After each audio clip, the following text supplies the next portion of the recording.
It's hot as balls. I mean, Chris looks like he's working at McDonald's right now. Like, I'm really good at going back in time because I'm black. Hey guys, welcome back to Split Screen Media Podcast. This is episode 29, or season 2, episode 3. We are a media podcast that talks about movies, video games, general entertainment news, comics, nerd stuff, and gets into our personal lives a little bit. With me, as always, this week is my wonderful co-host, Connor DeRose. Hey, everybody. And returning to our podcast is great friend Austin. Hey, what's up, everybody? If you haven't seen Austin's other episodes, it was 14 and 25. I'll put it on the screen. It was the last one you were on was the Justice League one, I believe. Yeah, the Snyder cut and review.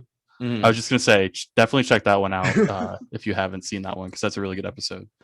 It's only half the length of the Snyder cut, so it's a fourth of the length. It's true, actually. Yeah, no, I really like that episode a lot. For anyone who hasn't seen it, the way I put it together was that I edited it like the actual movie, so it's broken up into 7 parts, and I tried to come up with clever titles for each of the segments like they did in the actual film. Yeah, after you posted it, I jumped in there, and it was I liked all the titles you came up with. I found it really funny. It's the best I could do in Windows Movie Maker for now. Now we're working in some better editing, so hopefully you guys will see some better stuff in the future. But yeah, Chris, do you want to jump right into our topics today?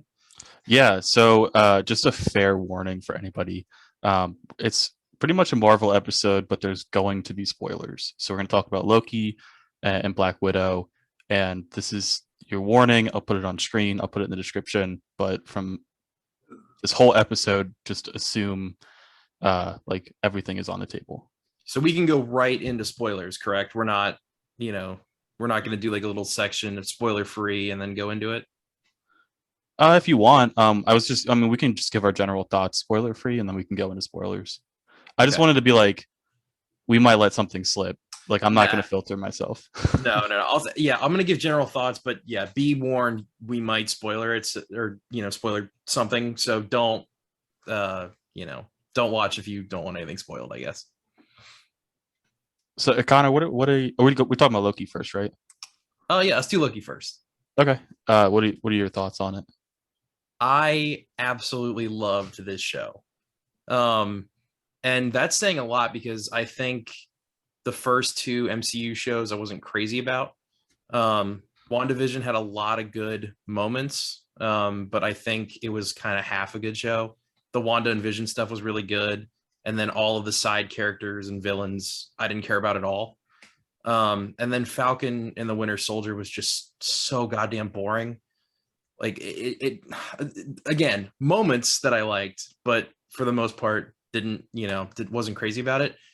I was going into this show expecting it to be the worst one. I'm not a huge Loki fan. I've never really empathized or sympathized with his character in the MCU.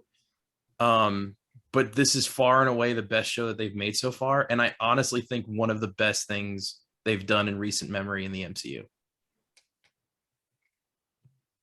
Austin, what do you think? I'm pretty much on the same page. I really liked WandaVision up until the last episode, where it felt like a Disney Channel original, like fight scene and all that. There were a couple good scenes, but yeah, they really didn't stick to landing. As far as Falcon and the Winter Soldier, which needs a shorter title, I have a lot of problems with it. I actually had to watch it twice because my fiance didn't watch it as it came out weekly, and so then she wanted me to go back and watch it all with her. Not a good experience. But Loki was phenomenal. It reminded me of watching the Eternals trailer, where a lot of Marvel movies and shows and stuff, they have the same vibe. It all feels very in universe, but I think this is the first thing we've gotten, other than maybe Ragnarok, that feels way different. It's kind of creepy.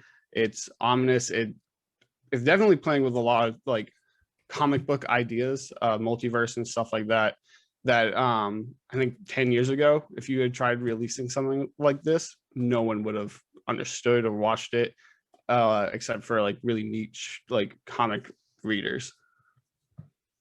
Yeah, I totally agree with that. This is definitely something that needed to be done later in the MCU's life. And I totally agree. Like Thor Ragnarok or like Guardians of the Galaxy before that, this feels like a very unique take on the MCU. But Chris, what did you think about the show? I think the show is phenomenal. I can't draw any comparisons to Falcon and Winter Soldier because I still haven't seen it. I guess Austin, you've seen it twice for me. Yeah, that's enough. No, I think it's phenomenal. I think I like the way that it introduces a lot of characters and we see them grow and a lot of the challenges that come with what happens in the show. I think I have to agree 100% that it had to happen later in the MCU where like a lot of stuff is kind of already established, like how things work. And there's a lot of references to be appreciated that call back a lot of things in the MCU. So, and from the comics and everything. So, and it's very interesting too, because if you had come to me like 3 or 4 years ago and said, how are they going to do Multiverse of Madness? Because we knew that was coming out after Far From Home. In Far From Home, Mysterio says he's from Earth 616. What you did with the tower. We could use someone like you on my world. I'm sorry, your world? Mr. Beck is from Earth, just not ours. There are multiple realities, Peter. This is Earth, Dimension 616. I'm from Earth 833. We share identical physical constants, level 4 symmetry. I'm sorry, you're saying there's a multiverse? Another universe, done. They explain it, and they could have left it like that, or at least had that be the explanation for how a multiverse system would work. And then they jump right into Doctor Strange. They didn't have to give us Loki and go so full in on it, but I'm so happy they did because it's actually special and unique and I think really inspired. Yeah, I totally agree. And also, I think it's worth mentioning what you were talking about, how these episodes still come out week for week. It's not all at once like most shows do it now. For the other two shows, it almost felt like a chore. I was like, oh, yeah, okay, this show comes out today. I guess I'll watch it. This show, I was so excited every Wednesday to get like a new episode. And I've never felt that way with any of these shows before. I was like, oh my God, it's Wednesday again. I get another episode. And I think this show, unlike the other two, was consistently good the entire time. Mm-hmm. There may have been like a few dips here and there where I'm like, oh, that's kind of weird, or I didn't love that. But overall, the show maintained its quality throughout the entire runtime. I didn't watch it week to week, but I think like episode to episode, I was more hyped for the next one than, like you said, like in WandaVision, which I also watched like all in one binge. But there was definitely a moment, I think it was after episode 4, I had to stop watching and I was like, God damn it, I don't want to stop watching. Nuts. And it was the with the 3 dudes.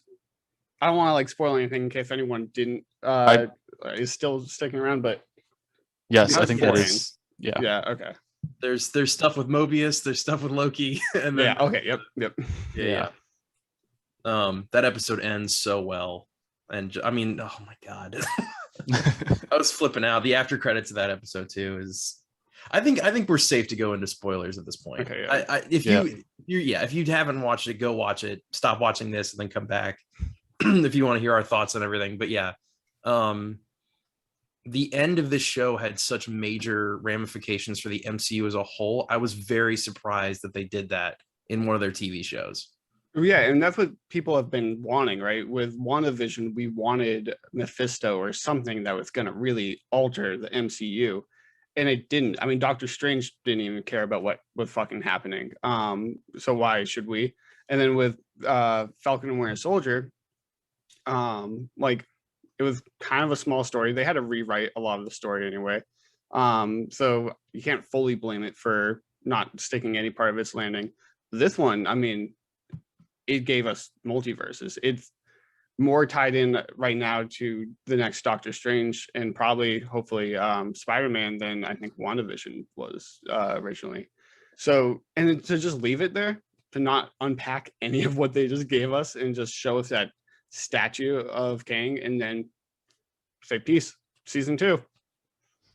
Yeah, absolutely. And not only I think does this show provide a lot for people who are invested in the MCU, I think this show is just incredibly well made overall. And showcases a lot that we don't usually get. For instance, like really, really good art direction. The music in this show is so fucking good. Incredible. And you never get that in MCU stuff. I mean, like sometimes the music is serviceable or just kind of okay, but most of the time it's, you know, pretty forgettable. But like that theme is running through my head right now of, you know, the TVA theme and Loki's theme. Mhm. And man, it was just like such a breath of fresh air compared to, you know, something else we're going to talk about a little bit here. But but yeah, I couldn't get enough of it. What do you guys think of like all these TV series tying into the MCU? This like you said, this is the first one where it really has implications for the rest of the films.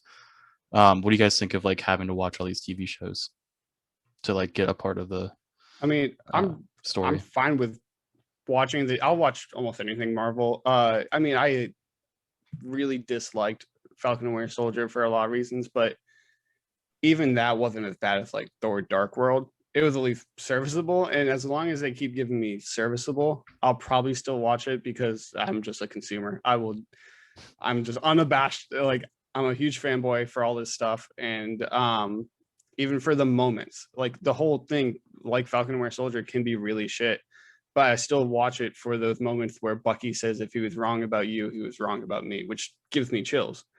The rest of that show is garbage, but I'll still watch all of it just so I can hopefully get these moments with characters I really care about. And Yeah. I think we got a lot of that in Loki, the reason I asked that question is because I feel like Loki is different than the TV shows that have kind of tied into the MCU before. So much different. I mean, these other two TV shows were kind of like, hey, this is sort of a sample of what's going to come next. So for WandaVision, it's like, hey, be sure to tune in when you see Doctor Strange 2. And then for Falcon the Winter Soldier, it's like, hey, we're making a we're making a Falcon movie. So be sure to watch that. But this felt like it's such an important moment in the MCU. To me, it's kind of like, even though I don't love the movie, they always reference Age of Ultron in these movies going forward. It's such a pivotal moment in the MCU in terms of the plot moving forward. And I feel like this is that, except it's good. Like it's not shitty.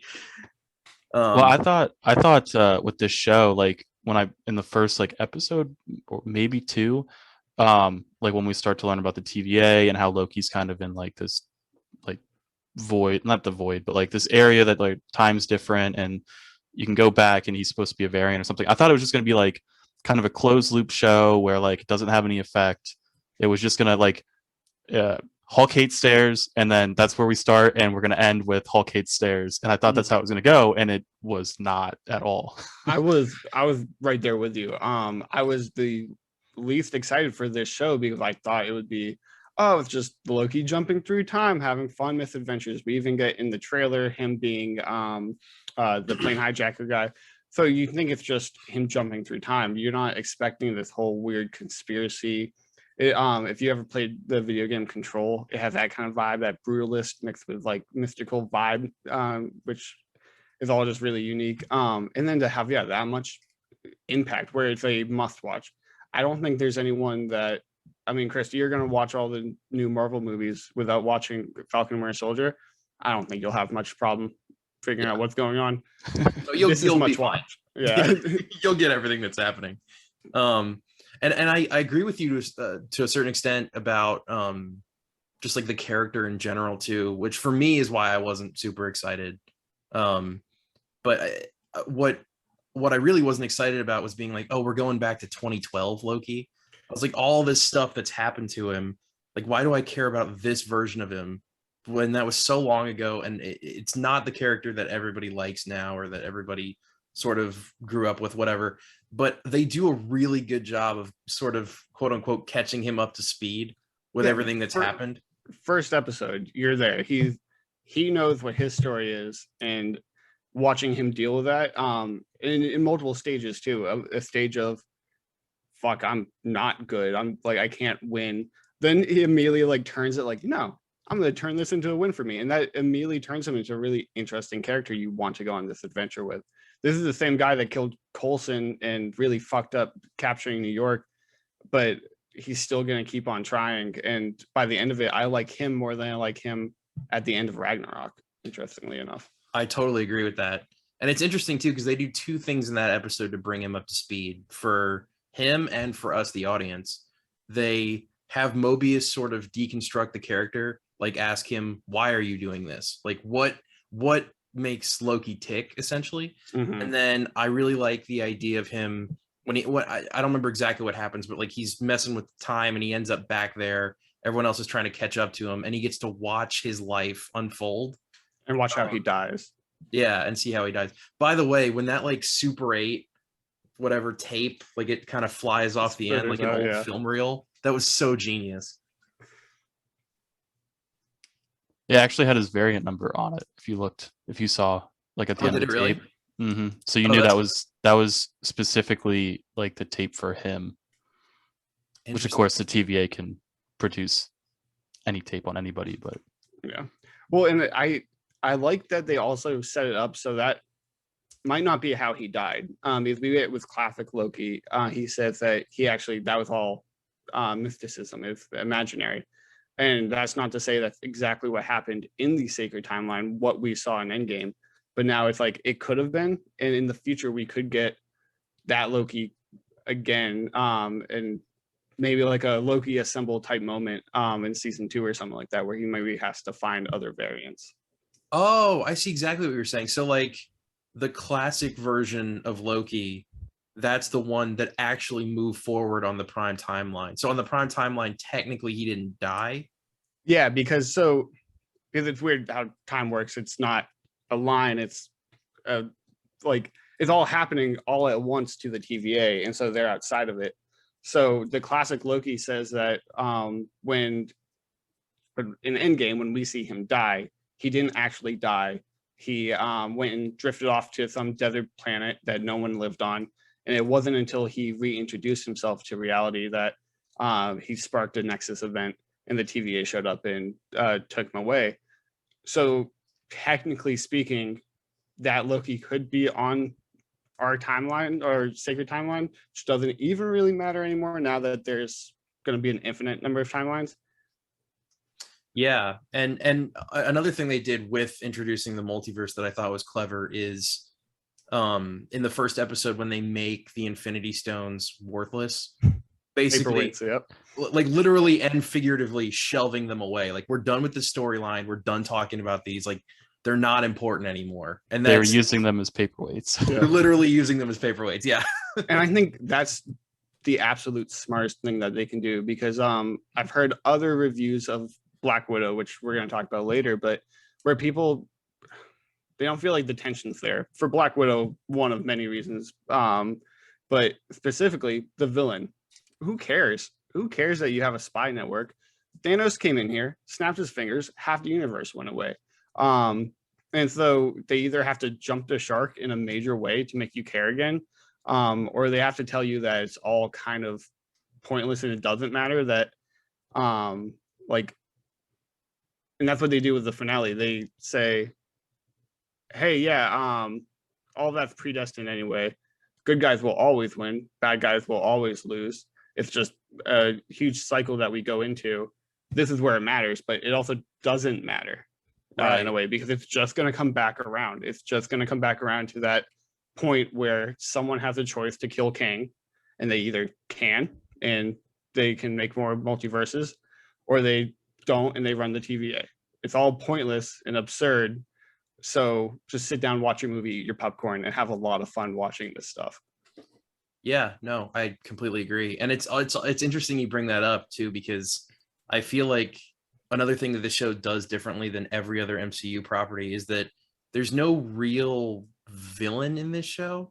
Like in sort of an abstract way, you could say the villains are time and fear, which is very different for an MCU thing, which is usually just the opposite version of the good guy in a different color that they have to beat up in a laser fight. Like the end of the show is literally 40 minutes of people talking in a room, and it's great. Like, it was amazing. So good.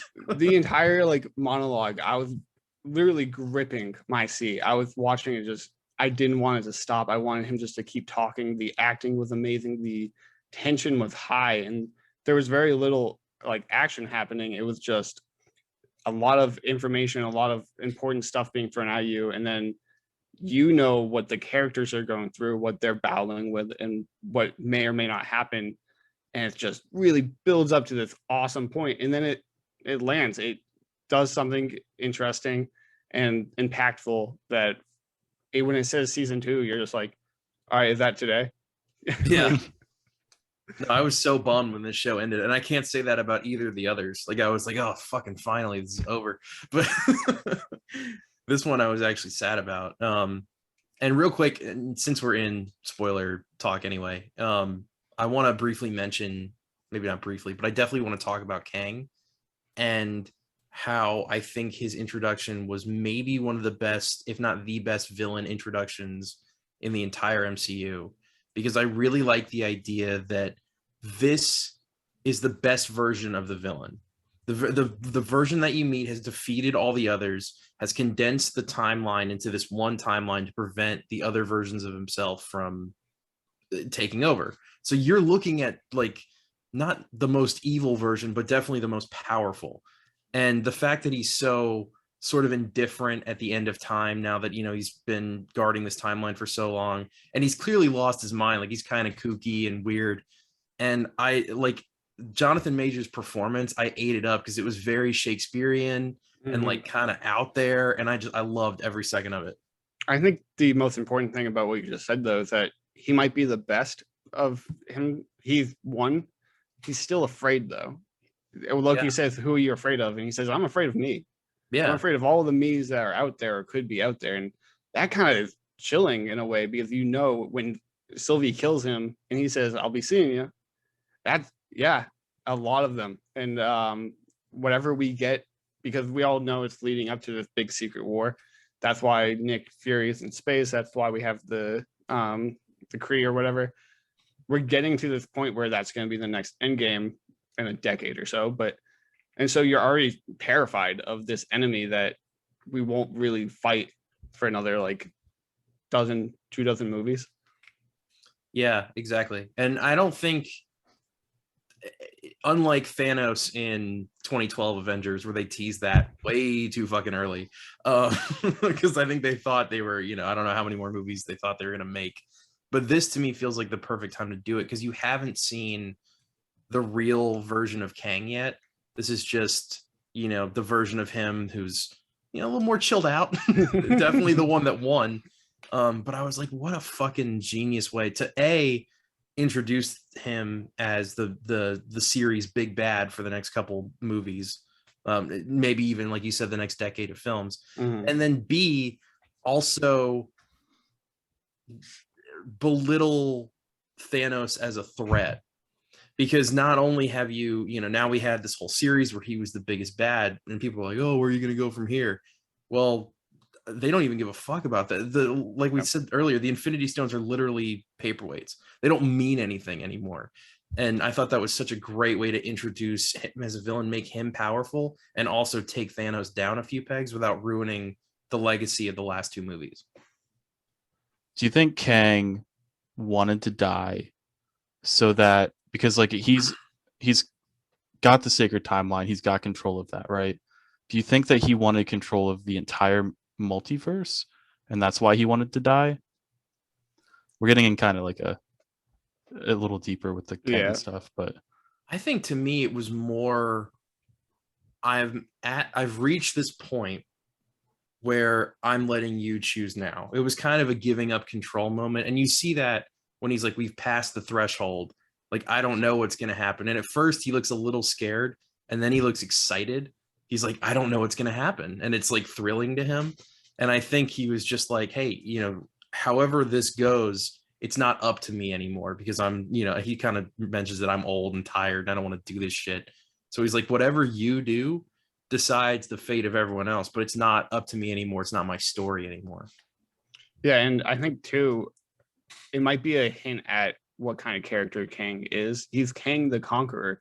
He's a guy that wants to get his hands dirty. He wants to explore the timeline. He wants to fight and win.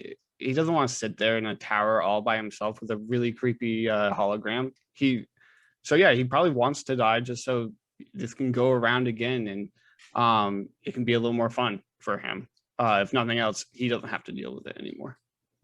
I think maybe the question was leading because that's what I think. Like he is Kang the Conqueror. I think he's obviously got the sacred timeline. I think he wants to be able to control more than the sacred timeline.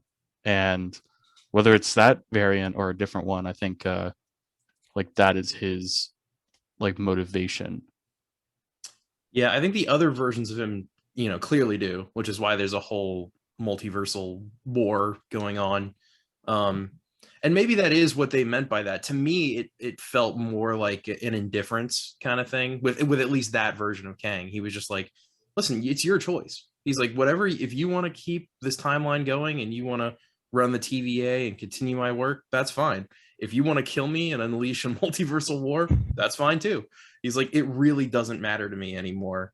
And I just thought that was such a brilliant way to introduce like the big bad by showing his ultimate form, like the maybe not the most powerful, but definitely the best version of him. And they make a point of saying that he's still a shitty person, and he says that he's like, you're shitty and I'm shitty. Like, I run the TVA. I've plucked people out of their lives unknowingly, and they've worked for me for eons. I don't even know how long that they've worked for him, because there's like they said, time moves differently in the TVA. And then they're talking about Loki and Sylvie. They're like, you've killed people. He's like, we're all villains here. It's a means to an end. And I am super looking forward to whenever they decide to bring him back next, because Jonathan Majors fucking killed it. Well, I mean, I think we've got confirmation that he'll be in Ant-Man and the Wasp: Quantumania. Kang will be, whether or not it's like a human-looking version of him or that android. Is the one thing weird about all these shows is that none of them take place after Far From Home, as far as we know. WandaVision takes place like weeks after Endgame. Falcon and Winter Soldier only a month or two, but Far From Home takes place that summer, and then Loki's outside of time.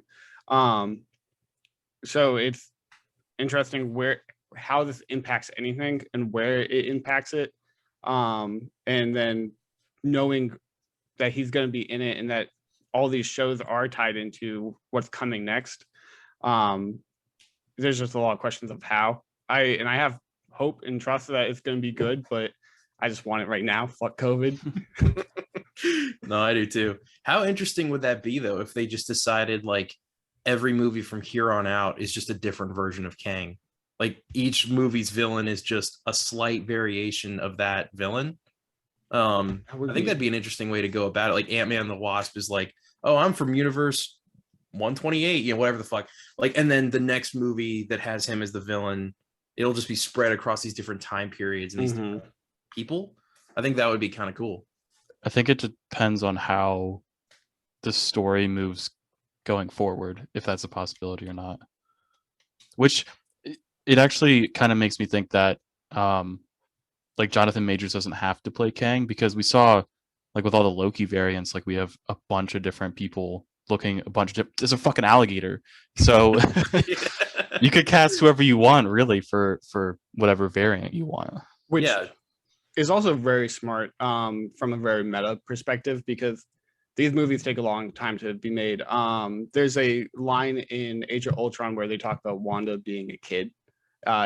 She's supposed to be like 17 or 18. But then we jump to WandaVision, where she's supposed to have aged 5 years maybe. And she looks like she's in her 30s. So that opens up a way for them to not care about who's playing who or how they can do. I mean, we're seeing What If is the next show to come out.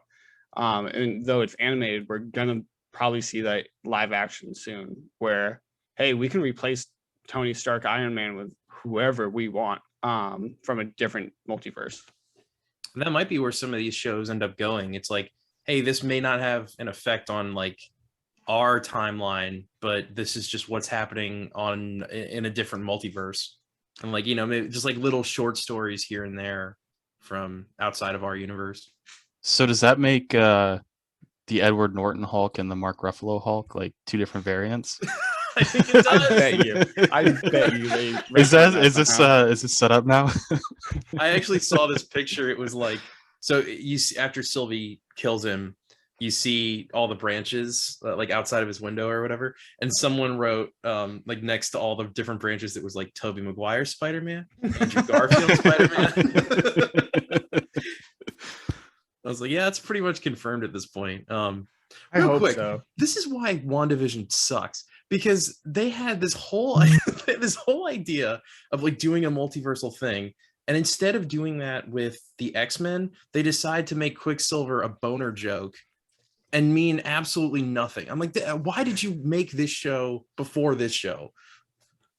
One, I hate that joke, but it still makes me laugh. But two, he could be a variant. There's nothing saying that wasn't kind of the introduction, though that's a cheap explanation of it. They just wanted to make, I think, a joke. Especially since we're getting Fantastic Four, like 3 years from now. I think this would have been a perfect time to introduce the X-Men, but I don't know if they're gonna until at least Fantastic Four, if not after that. Yeah, Fantastic Four is in this show too for like half a second. In the or they're assuming that's what it is, but in the 6th episode, when the Marvel logo is there, and you're hearing everything, like all the past what people were saying, and it zooms out and you see the universe. For a brief second, you see the Fantastic Four spaceship flying through space. I need to go check that out. That's super interesting. Was that confirmed, the Fantastic Four spaceship? I know it was like a rumor. It wasn't confirmed that that's what it is, but people have looked at, pictures of, I think it's the ultimate version of the Fantastic Four, and that spaceship looks pretty much exactly like the other one. And it does seem like Kevin Feige likes the Ultimate comics, so that would track. Yeah, no, it does. And rightly so. Those are fucking awesome comics. Yeah. But yeah, I would be really excited if that's where we're going, because for anyone who doesn't know, Reed Richards is related to Kang. Yeah. So I mean, it would make sense that they would throw in a little Easter egg here.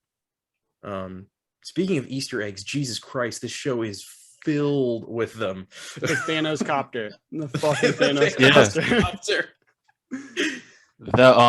There was the Chang, or it's QENG is the company that took over the Stark Tower in one of the comics, and that is in the Void. Yeah, where you see the big tower. Yeah.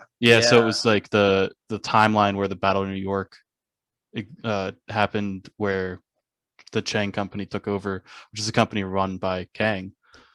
So you kind of saw that as it zoomed in on whatever episode right after Loki went into the Void. 5, yeah. 5, yeah, okay. Yeah, I think that was basically where all of the biggest Easter eggs were episode 5. It was just like a bunch of different. We get Frog Thor. Yeah, like Frog Thor. Oh yeah, I actually paused it in Loki's like their little hideout thing to see, like, just look around, and I like Googled like the Polybus or whatever pinball machine or arcade game that was in the back and that kind of stuff. Like I was like, because at that point I had already seen a ton of stuff. Like there's the Honus Wagner baseball card. Connor, we actually talked about that like last episode, I think, about how it's like a really rare baseball card, but since it was in the TVA and you can get an infinite amount, it means it's just shoved in the back of a drawer. Doesn't matter. Yeah. I love when they do that. There's a lot of real world crossover. I don't know if you want to call it Easter eggs. It was more just like an alternate history. But that ship that lands in the Void was an actual ship that went missing. Like with all the whatever Marines on it, or the Coast Guard, like, and then it gets eaten by Goliath. That was a real ship. And then the other one I'm thinking of is DB Cooper. Yeah, when that was really cool. Yeah, because I didn't know a lot about that, but I looked it up and it plays out exactly like it does in the episode, and I thought that was really fun. Should we explain that for anyone who doesn't know the story? What's that? The DB Cooper story. Oh yeah, if you want. Yeah, so basically what happened was that there was a man who went, I think he said his name was DB Cooper. They don't really know exactly what his real name was because they're assuming it was a fake name to get on the plane. And when he did, he handed the waitress, or the what do you call the fucking stewardess, flight attendant, or flight attendant? Yeah. Back then it was stewardess. Yeah, stewardess. Yeah, exactly. He handed her a note and he was like, "Hey, you should really read that." And she's like, "Oh, okay." And she reads it and he says, "I have a bomb." And basically the witnesses say he was super polite. Like he was just like, hey, I really need the cash to be on the plane. We'll land, then we'll go back in the air. And so they do that. They land the plane. They get everyone else off except for the stewardess and him. And then at some point when they get back in the air, he jumps out of the plane without them knowing, I believe the story was. I think I could be wrong. I think he went up solo. I could be wrong. Or he went up still with, well, somebody else had to be there. Yeah, I think the pilot and the stewardess were still there. I think the thought is that he climbed down into the cargo hold and slipped out from like the landing gear, and then jumped from there. And they like found some cash, like a couple miles from where they think he jumped, but only a few dollars. No traces of like blood or DNA. They had dogs out there for weeks and stuff. Dude just vanished into thin air. Yeah, he just disappeared. It's like a really like cool mystery you can get into because it's unsolved.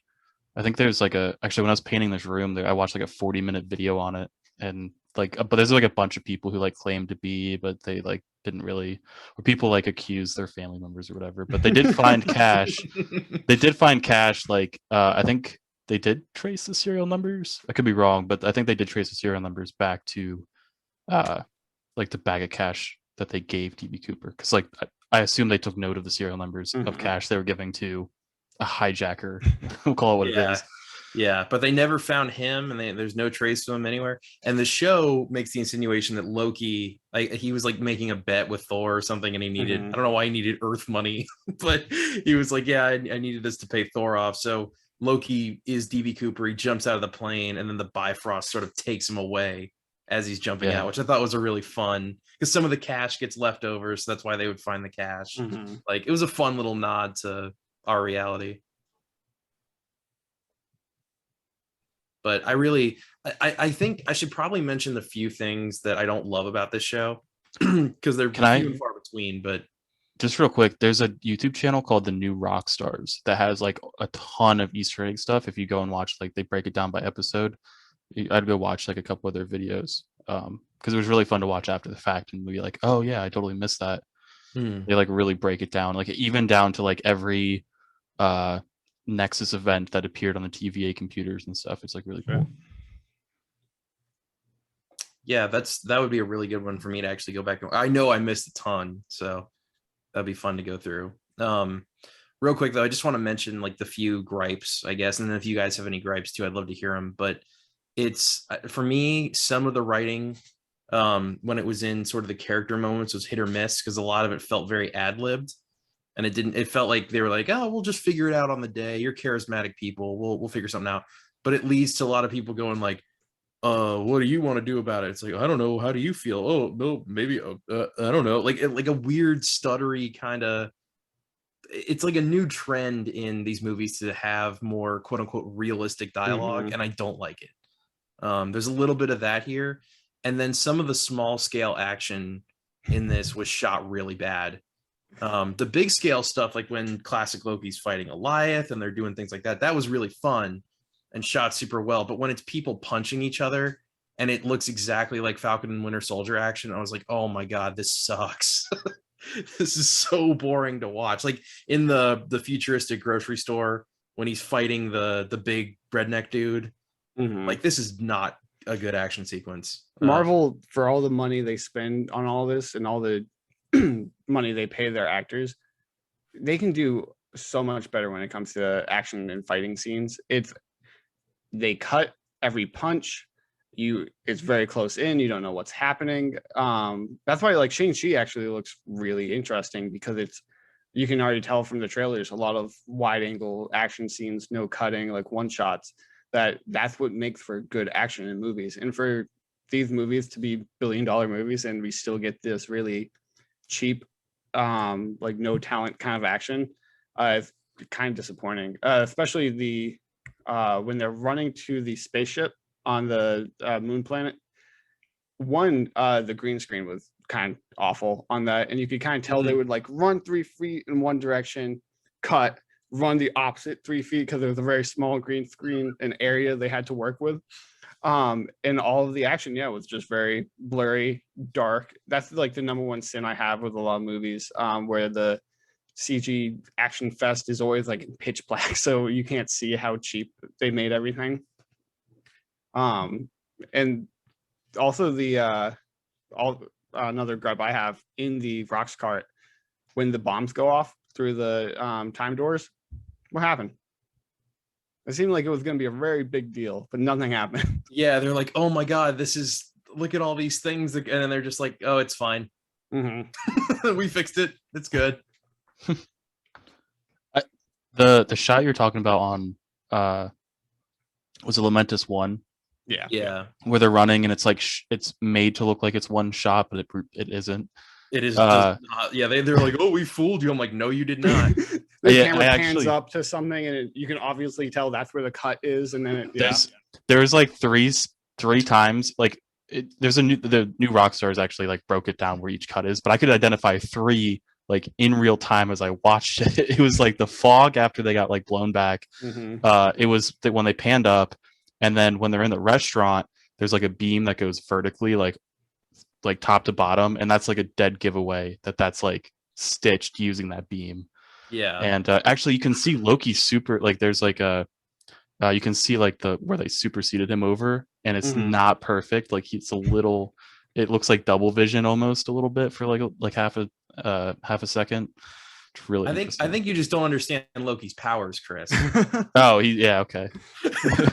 Yeah, was it image projection or was it illusionary duplication? That's what they said. They're very different. And episode 3 was definitely the weakest episode of the whole series. I think that was the whole thing on Lamentus. I thought was a little fillery. Not a lot happened.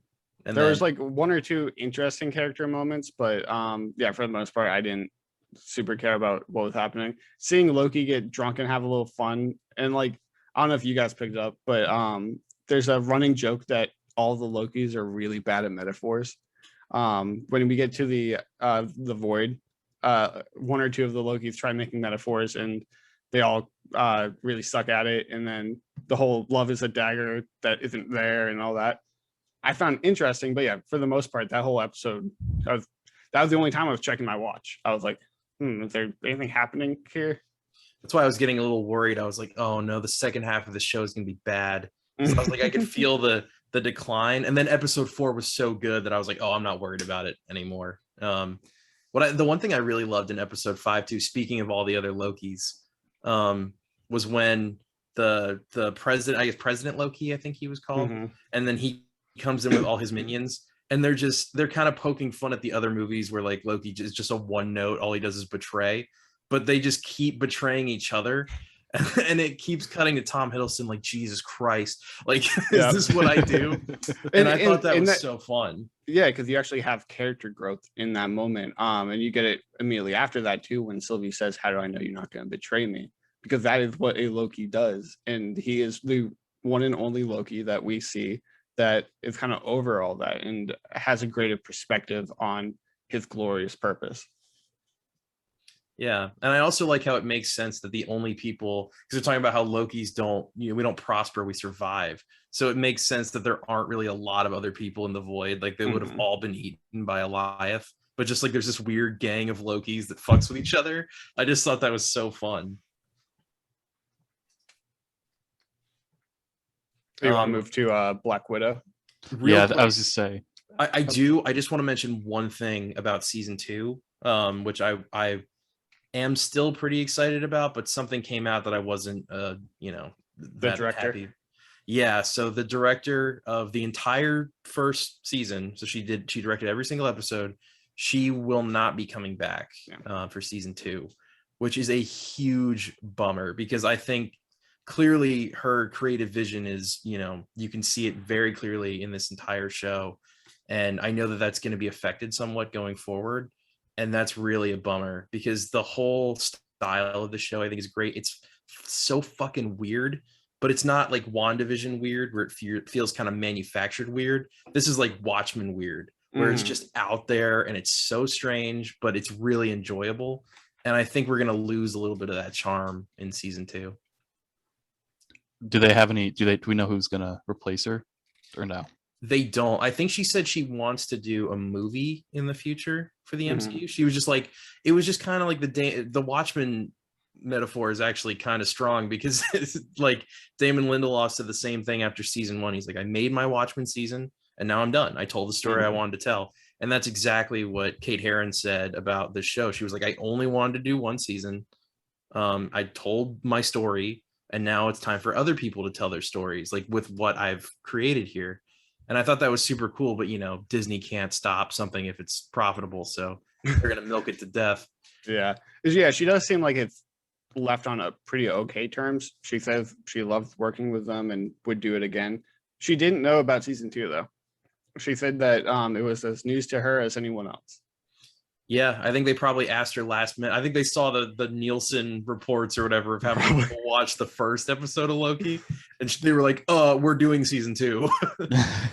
But she was like, yeah, I don't want to do that. I don't have any more to say with this show. I want to do something else. So I really do hope they bring her back because, like, God, what a step in the right direction this show was. And speaking of steps in the wrong direction, let's talk about Black Widow. You didn't like it that much? I didn't even dislike it that much. Like, I just said it was a step in the wrong direction. I think it was a step to the side. Yeah, I think it was a step, wrong step in time, maybe a little misstep, but it wasn't that bad. I think this show definitely should have come, or I'm sorry, this movie definitely should have come out like 4 years ago. Could you imagine if instead of Captain Marvel coming out, this had come out, and then we get we really care about Scarlet Witch, not Scarlet Witch, Natasha Scarlett Johansson, and then she dies? Wouldn't have that been way more impactful than, hey, here's Captain Marvel, she's gonna come in at the end of the movie? Yeah, and I want to be very clear, this is a better movie than Captain Marvel. 100 times. This and I don't hate this movie. I said this to Chris before, I think, when I first saw it. This, to me, at least, general thoughts, I guess we'll do. This movie is so aggressively bland and uninspired that it's almost worse than MCU movies that are straight up bad. Because I would rather have something bad that I can talk about with people than have something so bland that I just, like, the next day after I saw it, I forgot I watched it. Like, that's how unimportant it was to everything and how kind of boring it was. Sorry. Oh, no, I was about to say, Chris, you, I think, feel a little differently than I do. I didn't think it was that bland. I definitely would prefer to watch this over like one of the MCU movies that I think is genuinely bad. There's not a lot going like for the movie, but I wouldn't say that it's like a total snooze fest. Yeah, it's not a total snooze fest. But Austin, where do you stand on this? Because I actually don't know how you feel. Yeah, so I saw a headline that I think sums it up perfectly. It's not too little, it is too late though. It's a perfectly fine movie, and I think if it come out right after Infinity War, I really would have been into it. Getting to learn more about Black Widow is interesting. The whole first sequence in Ohio, I thought was super cool. I did not like the title sequence at the beginning. I think it was like, what was it? It was Smells Like Teen Spirit. It was a terrible cover of Smells Like Teen Spirit. And it was just bad. It felt like something someone had done like really cheaply in After Effects or something. It immediately put me off. And I was kind of on edge starting the proper part of the movie. But there was no part that I really disliked fully. It just didn't grab me like a lot of movies did. I think for most part, almost all of the Marvel content I've watched recently kind of gives me the chills or chokes me up inside. This didn't do any of that until like the post-credit scene, and even that was kind of cheapened because of my new least favorite character, Val. God, why is she coming? I'm already sick of her. Hey, Chris, I have a question for you when you do watch Falcon and Winter Soldier about her. But back to like my thoughts. I think there were some really good parts. David Harbour, I found just hilarious. Chris, what did you think about him? Because I know our version of comedy doesn't mesh well. Yeah, and the MCU can't do comedy. I'll be honest. Until they were like kind of the family again, they were there wasn't much humor in this film, and I was like, we might get away with no shitty jokes.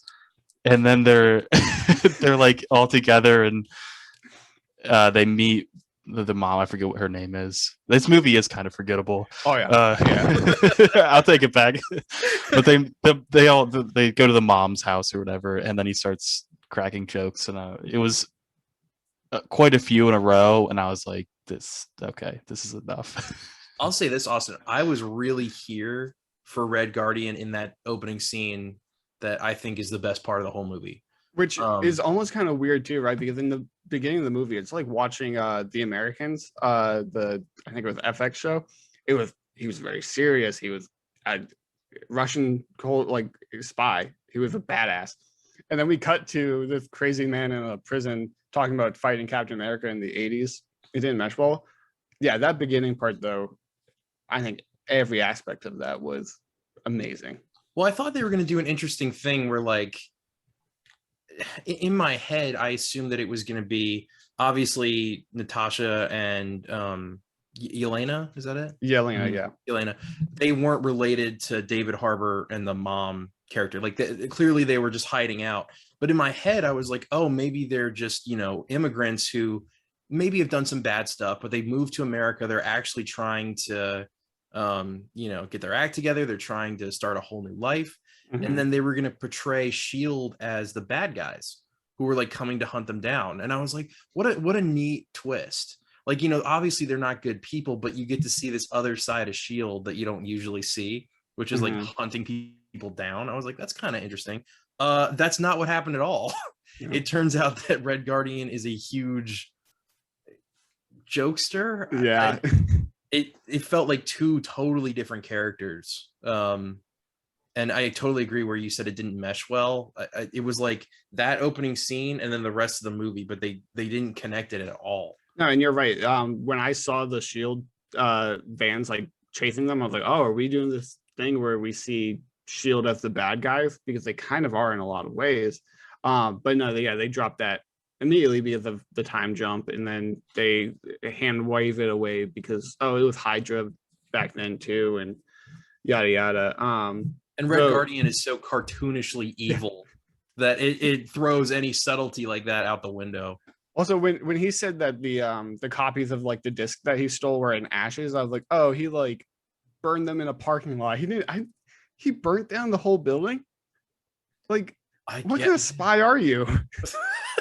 That's a good point. Subtle. Yeah, they'll never figure it out. Yeah. I was here for Florence Pugh though. She's my new crush forever. Audrey Plaza, I'm sorry, but Florence Pugh is hot and really funny in this. When she's looking at the avalanche and she says, "It's a cool way to die" or whatever, I was like, all right, that's funny. No, I think it was. Oh, I'm sorry. I was gonna say I think it's something like with all the tactical gear and shit on her. I don't know. It's doing something for me. I feel like the Florence Pugh hipster because I've been singing her praises ever since Midsummer. And she's so good in that, and she's so cute. And Wasn't she in Fighting with My Family? The WWE movie? I believe so. I didn't see it. I didn't see it either, but I know really I think movie. She was in that. Yeah, she is. She is. Yeah, it's a really good movie. I'd recommend checking it out. It's especially if you like WWE. But she's definitely the best part about this movie, other than like that opening. So like the best character, I think. They try and make her sort of silly. There's that fun moment in the car where I actually think it is kind of funny and cute, where she's like, "Look at all these fucking pockets." Like it's so useful. And I was like, that's a cute moment for someone who's been brainwashed all her life. Like it is, but I fucking hate that vest. I hated like 2 or 3 things in this movie: the vest, and then the looking at the bottle of bleach. And like, oh yeah, we have to know exactly how Natasha gets into like where she is in Endgame. We have to know how she got that cool vest and why and how she dyed her hair. Like you don't have to explain that. It could have just it's like it's the Han Solo thing all over Yep. again. Like, oh, you're by yourself, then Han Solo. I'm like, we don't need this. It's hand holding. It's hand holding. Yeah. It treats the audience like they're morons. Which is really funny when it's the same company that just made Loki. That's not hand-holdy at all. Like in very bad high marketing concept move, ideas. by the way, to release this movie and then release the finale of Loki, which are so different in their levels of quality. I literally left the theater and I was like, all right, but when's Loki coming out? Because I want to watch that. Talk about terrible action too. This movie, some of the worst action I've seen in incredibly boring. Yeah. Like the whole fight between Red Guardian and Taskmaster, it doesn't exist. It's like two punches and then it cuts away. And then it cuts to Natasha like admittedly having a couple cool lines with Vigo or whatever his name is. Harvey Weinstein. Yeah, he looks exactly like Harvey Weinstein. I couldn't stop thinking that. Yeah, I was about to say it's it? Probably on purpose. Okay. Oh yeah, because the whole thing was like a metaphor for taking advantage of girls. Mhm. I mean, Oh, that's true. You know, he's like, oh, the most useful resource in the world, girls, and he just has a TV full of them. And there's a strange thing about there's a strange thing about sniffing and smelling girls. Yeah. And pheromones and stuff. Pheromones, yeah. I was laughing so hard. I was like, let me get this straight. Black Widow can't punch Harvey Weinstein because he's got such bad stank. Like I was dying in the theater. Hey, 100% of the time it works 50% of the time. But no, and he had like I think one of my favorite lines too, which is like, "You want me dead? Here I am. What are we gonna do about this?" And then, like I was like, "Oh, cool! This is a kind of badass villain." And then they reduce it down to a very heavy-handed metaphor. That like we know, like it's not a revelation that creeps are bad guys. Like give me something a little more interesting, make it scarier. I was gonna say is like the villains in this movie, this is like one of the falls of this movie for me, is you have like him who it just like it doesn't really like build up at all, and then you have Taskmaster who doesn't really have like what's her purpose, to get back at Natasha for blowing up the building, but she doesn't, which was weird. Like that's the thing, like there's no, like you said, there's no action. Like she just seemed kind of hell-bent on getting the vials, and there wasn't a big purpose. She's mind controlled too, so that is her purpose, which it makes her kind of a weak villain, because it's like, all right, so you don't have any anonymity or not autonomy with your own villainy. Like you're just an extension of this other dude that we don't see until the movie's almost over, and who's not all that scary really, because the second he started punching Natasha, I was like, oh, okay, she's gonna break her nose, not smell him. She's gonna get out of this. There was no moment where I ever felt like she was in any danger, even forgetting that Endgame happens. There's a serious lack of tension throughout this entire movie. The weird thing about Taskmaster too is that like if she mind controls or uses the fucking vape juice or whatever she like blows up in her face, like wouldn't she still be mad at Natasha? Natasha's the one that blew her up. Yeah. There's still like a chip on her shoulder. There's gotta be. She's like, she looks hideous. Half her face is melted off. Are you not mad about that? She was like, "Is my dad dead?" And Natasha's like, "It's okay. The bad man is dead." I'm like, "You blew her up." Yeah, that's the like kind of hand wave for that too. It's like, oh, she's not mad at Natasha. She's mad at her dad for like mind controlling her. She can be mad at both. That's okay. And also, this movie people have been begging for, what happened in Budapest? We've wanted to know since Avengers. There's a line in Avengers where they're joking about what happened in Budapest very lightheartedly, and then come to find out that's when Natasha killed a kid. Yeah. Like, what? Also, it doesn't make any sense. So they thought that they killed the kid. Well, yeah. They were like, which is just it's bad. just like Budapest. I'm like, how are aliens and killing children anywhere close to being the same thing? It's the buildings falling. Yeah, I guess. I can draw the metaphor because in my mind, children are like aliens. I think what you're describing is too complicated for a female-driven superhero movie. I mean, because if the reason that Taskmaster wasn't angry at her dad or wasn't angry at Black Widow is because they had to be angry at a man, because this is a very bland story that's trying to inject a very weak through line of feminism. So they were like, oh, it can't be the woman that's at fault. It's the man. Yeah, which is super disappointing because one, we're better than that. Like, that's the most spoon-fed, like, hey, are you a good person? Do you believe that women shouldn't be beaten and mind controlled? Like, yeah, almost everyone who's watching this is on that side. Let's get a little more complex with this. And like they kind of do that with Sylvie and Loki, where she is the only female variant of Loki we see, and we see her almost get like abused more than the rest. And there's stuff you can do with that. But then I'm reminded of everything that happened in Falcon and Winter Soldier. So I have no faith that they're going to do anything interesting with like those kind of topics. So at this point, I kind of want them to stay away from those topics if they have nothing to really add. The least interesting thing you can do is point out somebody's race or gender, like, and make that the point of your story. If you want a strong character, just make that person just write a strong arc, right? Strong character traits. It doesn't need to be, hey, look at this, she's a woman, so she's powerful, and then constantly reminding. And like the perfect example is Tenet. Like, John David Washington is black, but he's not like, I'm really good at going back in time because I'm black. Like, he's just black, and that's totally fine. And then you move on and you realize that he is that powerful through his actions. Not, it's the show don't tell thing. Yeah, and that's what because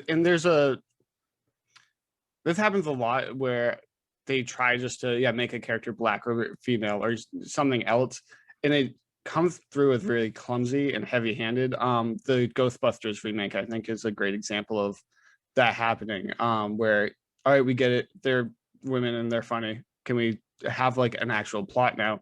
And I saw a great video explaining why this doesn't work. Imagine if you made Peter Parker black. It wouldn't make any sense. Because you're kind of just forgetting everything about the character of Peter Parker, and how being black in New York with the cops chasing you kind of has a different sense if he's black. But then you have Miles Morales, who has a different backstory and is a character all of his own, that all of that nuance is built into his character, and you can actually do interesting things with it. I mean, Falcon and Winter Soldier had that problem where it literally ends with them saying, oh, it's the same, it's just black. And I think that's what the show was trying to say, is that, oh, he's just like Steve, but he's black. And that's not how we should be talking about this. They're very different people. It's white male show writers trying to show diversity and representation. Yeah, and never reading a single book in their life, apparently.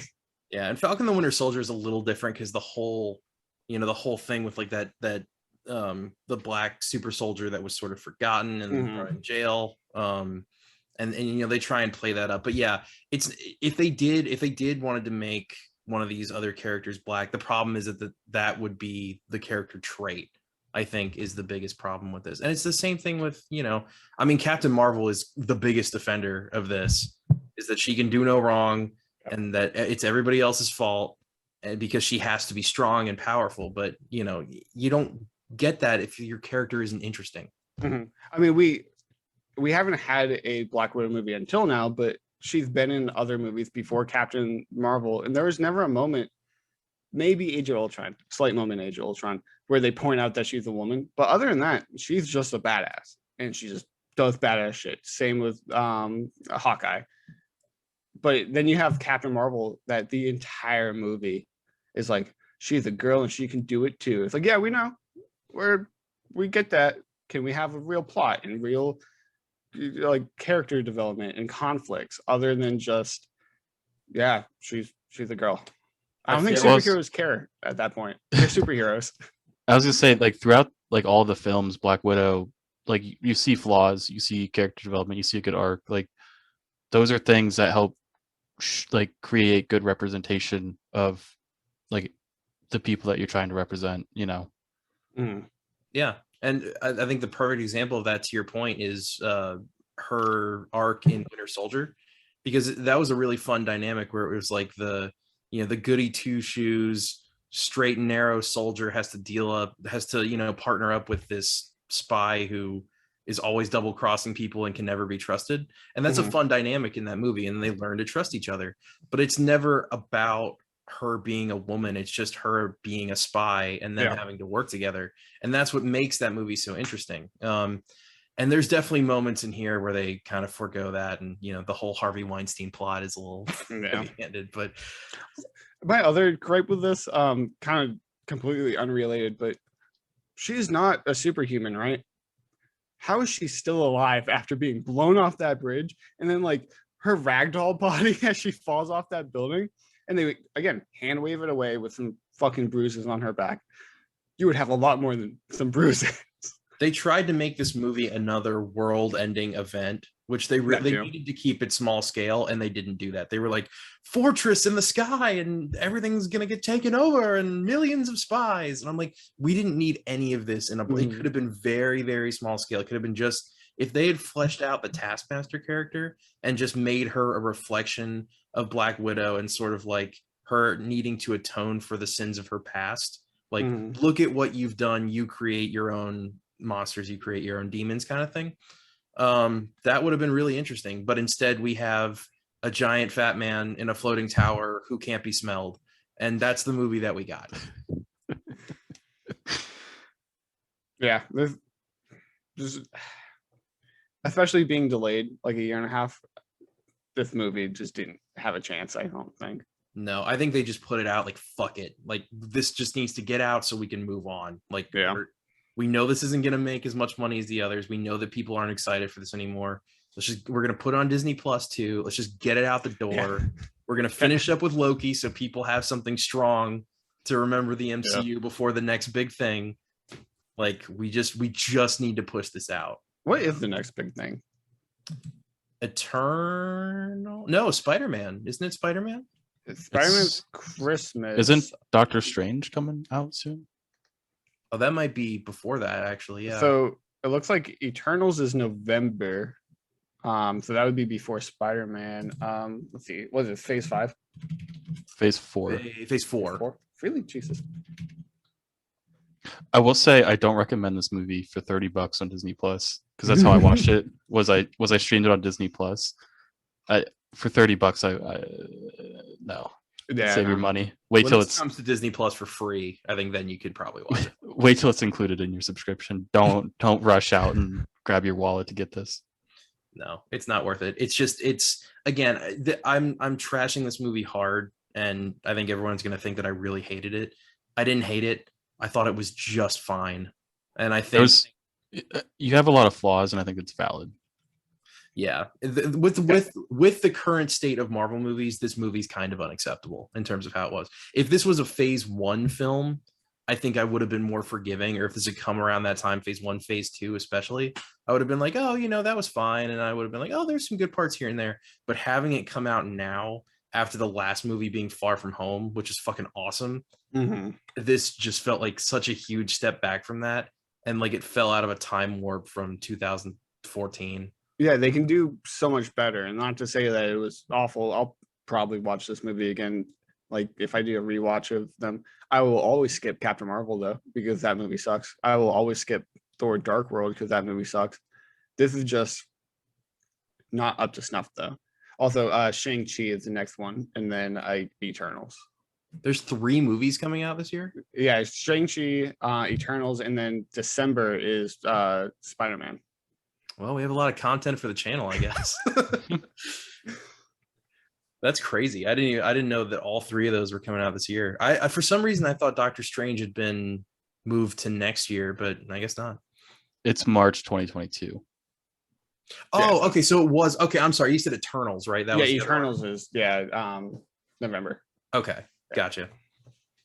So that's almost that's like 4 movies in the span of 7 or 8 months. Yeah. Which also, they said this movie was ready to go for the past year. Like they haven't done any touch-ups for it or anything. So you have to imagine, like, is Eternals also just sitting there waiting to be released? It's possible. They really needed to touch up this movie. This movie has some of the worst special effects I've seen in any Marvel movie. It's, for the amount of money they spent on it, a lot of their special effects are garbage. I think it's in Infinity War. There's a scene, they went back and fixed it on Disney Plus, but there's a scene where Black Panther is like standing on a hill and you can see the Under Armour, like undershirt he has under his costume. And there's also in Black Panther a lot of really bad green screen. And for movies where you're spending like $500 million, maybe spend a little more time on really simple CG stuff. You hit the nail on the head. It's a time thing. I mean, when you're putting out now apparently like 4 movies within the span of under a year, you're just not going to have time to work on CGI like you used to. It's the reason why Iron Man 1 looks better than Infinity War, because they spent 2 whole years on that movie, and Infinity War they spent 6 months. It's just quality. I'm looking at the release thing. They have so like you said, Shang-Chi, Eternals, Spider-Man all this year, Doctor Strange in March, Thor in May, Black Panther July. So it's like they're banging them out. Yeah, they really are. I don't know what the hell they're going to do with Black Panther. 6 movies in 1 year. If you count Black Widow, that's 7 movies in the span of a year, barely. Not to mention the like 3 or 4 other TV shows that are coming out. I mean, you're never going to see good CGI in these movies again. There's just no way. Yeah, I mean, ILM only has so many people to like. You just have to have like sweatshops of CG workers at that point. You kind of do. Yeah. To be honest, that's kind of the state of the visual effects industry right now. Oh yeah, all the other shows too. Like we haven't gotten much word on them, have we? But like Hawkeye is supposed to be soon. Like that's this year. Yeah, What If is happening like next week, right? Like it's starting. Armor Wars, the Lady Iron Man one, fucking. I mean, there's She-Hulk. So many. She-Hulk, yeah. I'm excited for Hawkeye because those comics were really good. So and it's based on the Hawkeye comics. So yeah, he's definitely, and I think Jeremy Renner does a great job as Hawkeye. I think he's always like put his best foot forward, especially in Age of Ultron. He's the best part of that movie. Absolutely, yeah. But yeah, it'll be interesting to see. I thought it was going to be really interesting comparing these two, this movie and this show that both came out around the same time. Because to me, it's so wildly different, and the quality is so different. Yeah, it's just leaps and bounds. I mean, everything that I don't like about the MCU stuff is in Black Widow, and everything that I love about the MCU is in Loki. And it just felt like this weird, like fucked up Venn diagram that I just wanted to compare these two, because it was almost like how to conclude a character, how to deconstruct a character versus how not to do it. Yeah, because like as far as we knew going into Loki, this could have been the last time we saw Loki, and we knew it was going to be probably the last time we see Natasha. And both of them, yeah, set up very differently how we feel about those characters when it's over. Because like I might have gotten kind of choked up at the post-credit scene, but that's just because I'm a bitch. There was nothing actually sentimental about like her gravestone at that point, especially because her last words, or like some of her last words in Endgame, are like, "You have a family, I don't." But this movie ends with her saying she has 2 families. So yeah, it does kind of it like diminishes what was happening in Endgame a little bit. Although fucking Val, Chris, you haven't met her in Falcon and Winter Soldier yet. Which, Connor, when that happened in Falcon and Winter Soldier, did you read the stuff that says like, oh, she's supposed to be in Black Widow? That will explain her character more. It sure didn't. It fucking didn't at all. Nope.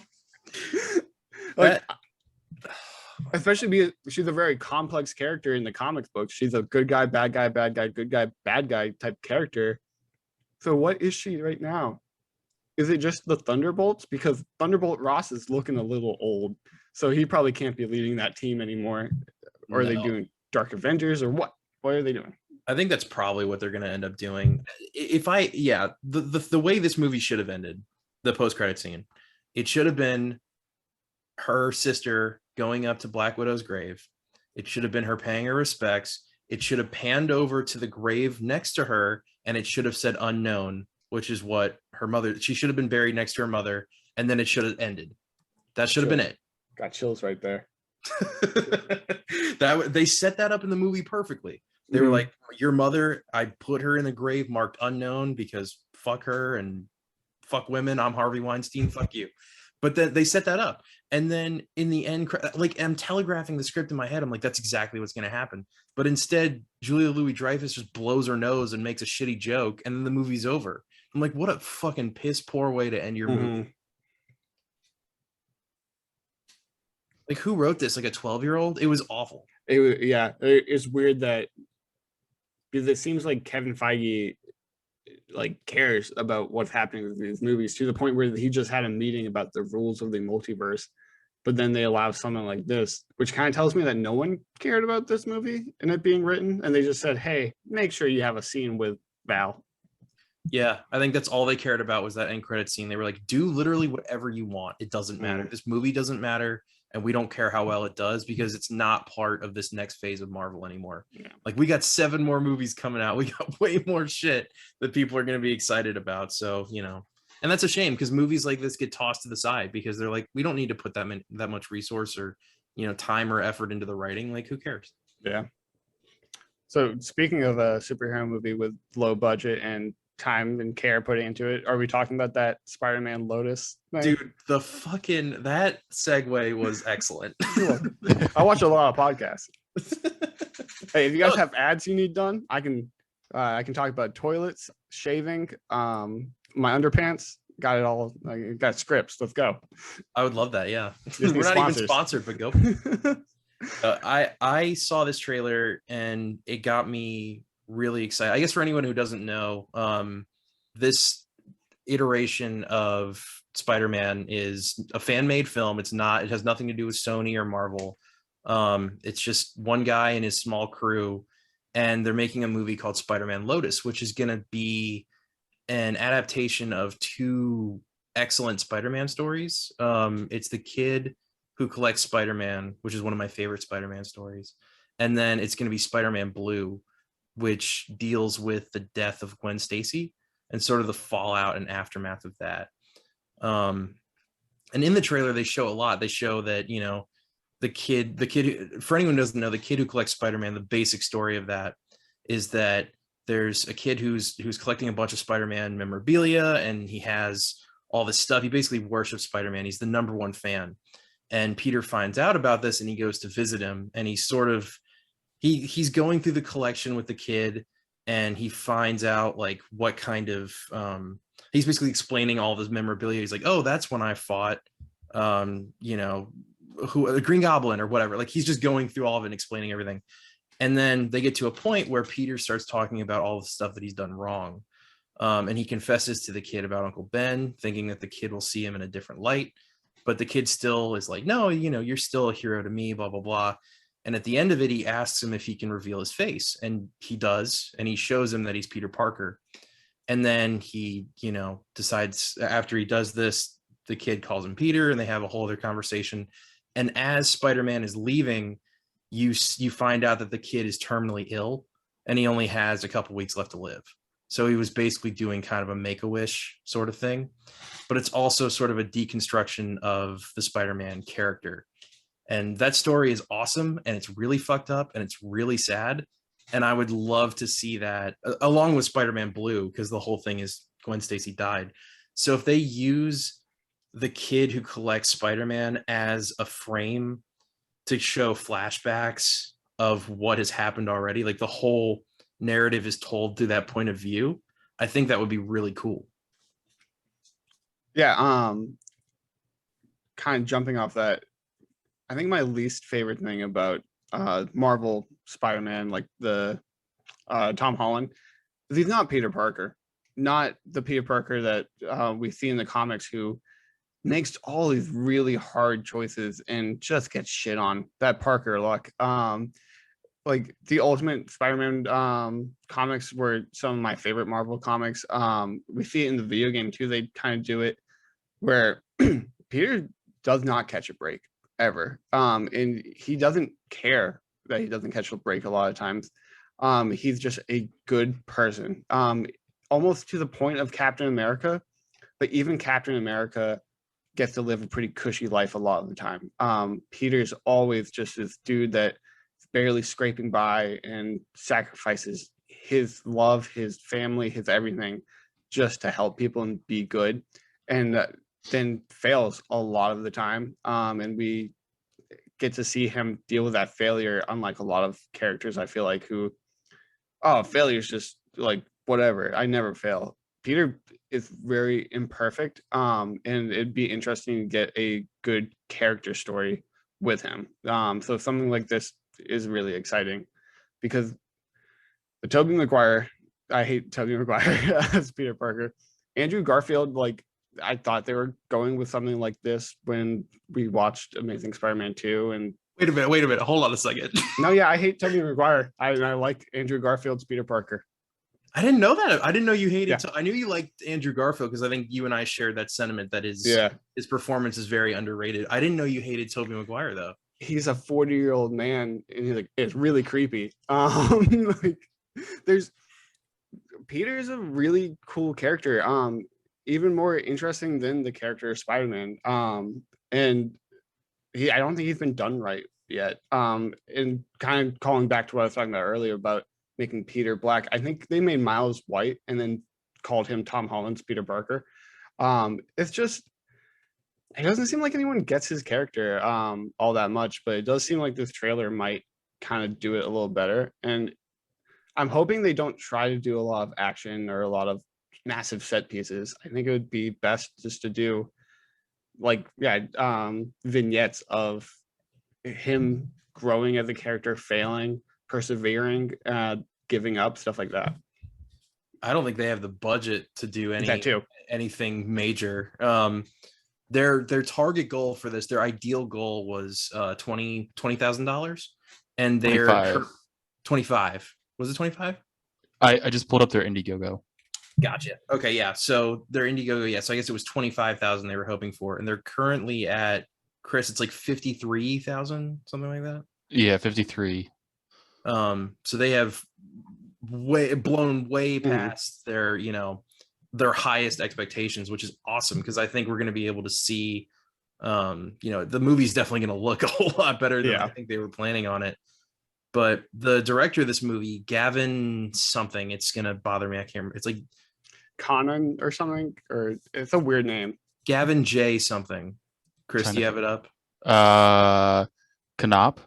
Yeah, Gavin J. Knopf. So I was watching an interview with him, and he really seems like he understands this character on a fundamental level.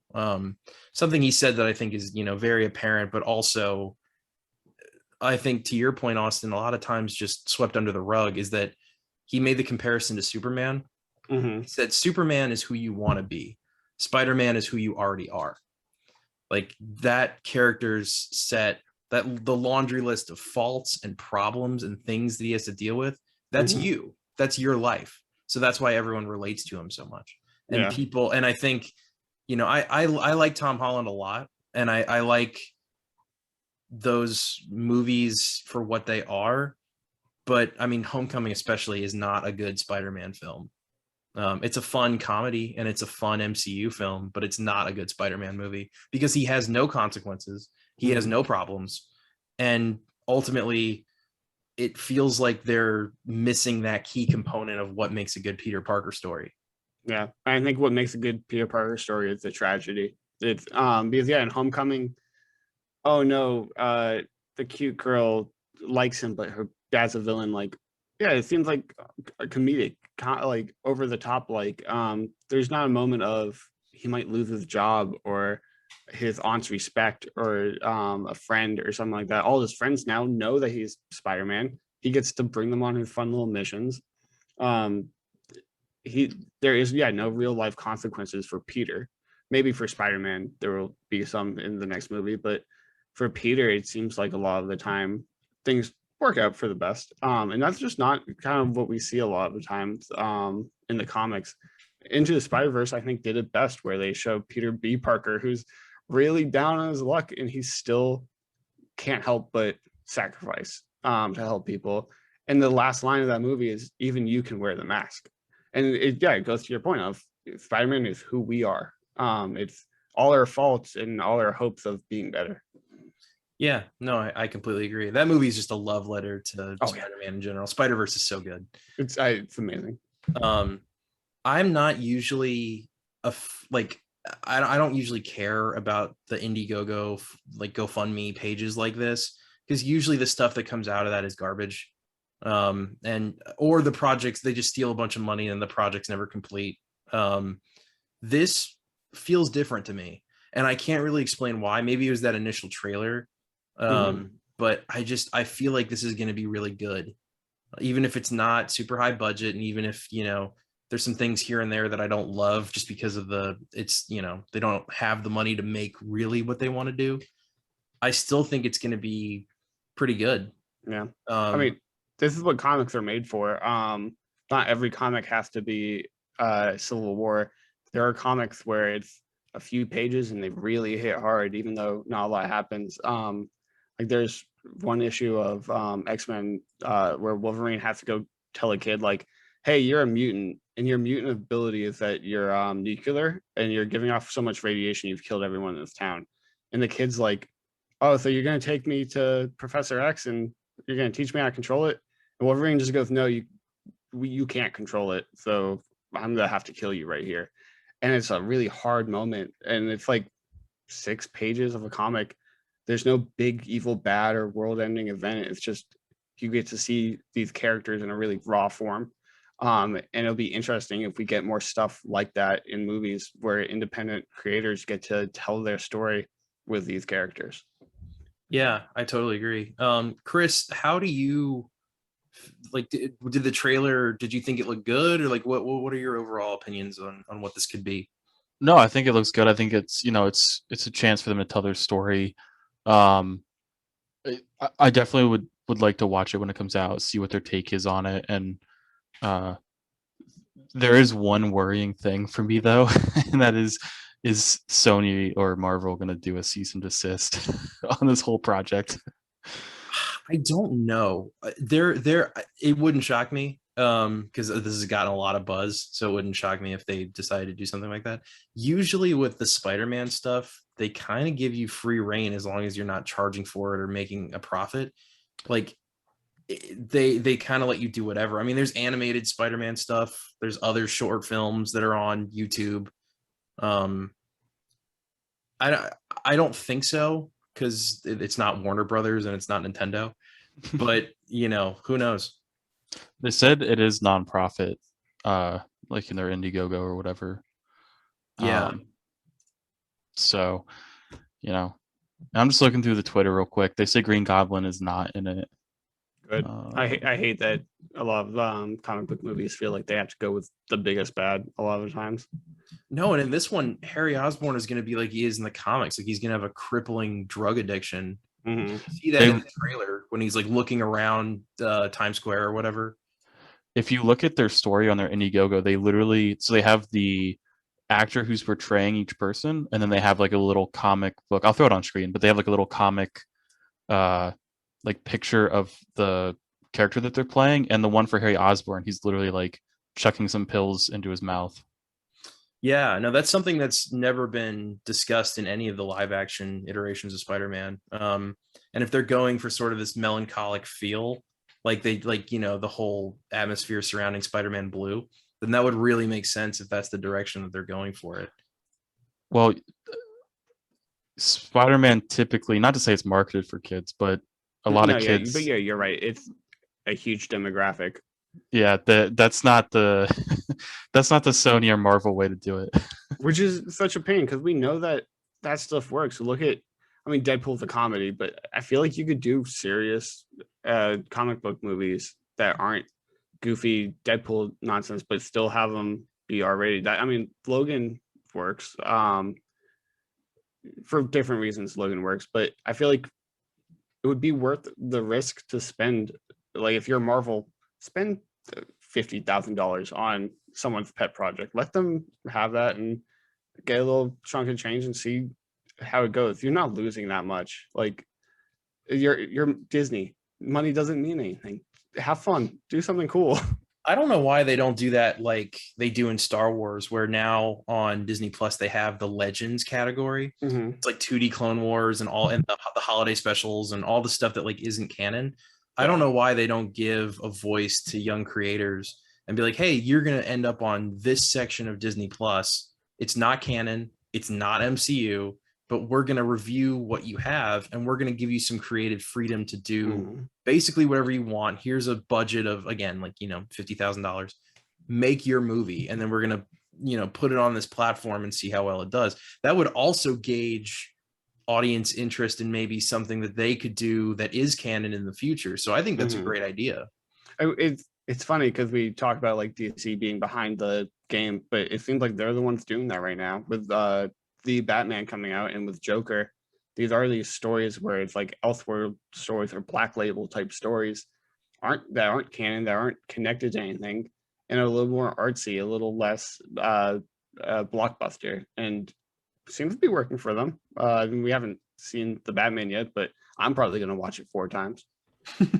I'll definitely watch it. You know, you might see that from Marvel more now, though, with the end of Loki, it being an infinite amount of realities. You might see, hey, here's Spider-Man if he wore a dress. I don't know. You know, like you can literally do whatever you want. So yeah, I could definitely see them working that into the non-canon section of Disney Plus or whatever they want to do.